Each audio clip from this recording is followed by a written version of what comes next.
Largësia me vetëm 17 milje detare Sarandë-Korfuz shpesh është marrë si avantazh që Saranda të përfitojë nga modeli se si bëhet turizëm atje. Kjo ka nxitur funksionimin e fqinjësisë si miqësi, e cila sipas kreut të industrisë së turizmit Arben Çipa ka funksionuar dhe së bashku janë iniciuar ide të reja përballë partnerëve të tretë, të cilat vlerësohen se kanë dhënë impakte jo të vogla. Ka filluar të funksionojë dhe është e paevitueshme.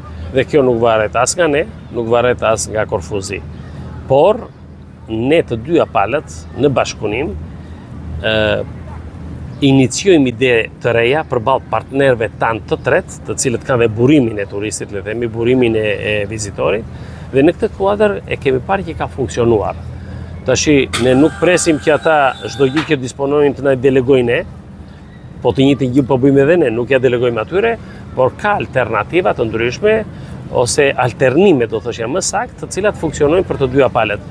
Dhe tash më kanë ikur, janë larguar ato dorashka të cilat ne më para i kemi pasur ose kanë ekzistuar për faktin se jo unë mendoj për Korfuzin ose unë mendoj vetëm për Sarandën. Jo, kjo është shmangur për arsye se vetë industria e shmang dhe e largon këtë gjë. Për këtë ju garantoj, pasi edhe praktikat tona turistike janë ato të cilat funksionojnë tashmë edhe në bashkëpunim me palën e Korfuzit. Ndërkohë të dy qytetet janë destinacione turistike që funksionojnë në hapësirë të afërt dhe operojnë pothuaj në të njëjtin treg turistik, që do të thotë se rivaliteti nuk është i përjashtuar. Kjo konkurrencë sot Çipa do të jetë e vështirë për t'u tejkaluar, kur është fjala për industrinë e kroqerave. Ajo çka është qëndron dhe quhet akoma konkurrencë, dhe kjo do jetë e vështirë për ta tejkaluar, është industria e kroqerave, ku Korfuzi si një destinacion i cili ndodhet shumë afër në distancë nga Saranda, normale është të pretendoj të ofroj këtë lloj infrastrukture për këtë industri, kapacitete padyshim për kroqeret, edhe alternime të programeve të ndryshme.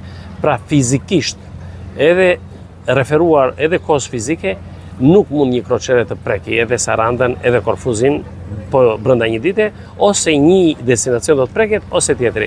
Dhe në këtë kuadër ne do të thoshja se e kemi konkurrent fort Korfuzin, për arsye se infrastruktura e tyre është të paktën 50 vjeçare, të paktën janë të konsoliduar për 50 vjet më parë, e shumë arsye të tjera, lidhet edhe me faktin se operatorët turistik janë ata të cilët vendosin se ku intereson më tepër për çështjen e përfitimit, për çështjen teknike, koha fizike e alternimi me prekjet e tjera pasi largohen nga Korfuzi dhe shkojnë në vende tjera të Greqisë. Gjithsesi, afërsia në milje detare mes dy qyteteve ndërkufitare të profilit të lartë turistik mbetet të kthehet në një motivim që bashkëpunimi të reflektojë në adaptimin e mënyrës së funksionimit në strukturat turistike të biznesit dhe ato të qeverisjes vendore të Sarandës.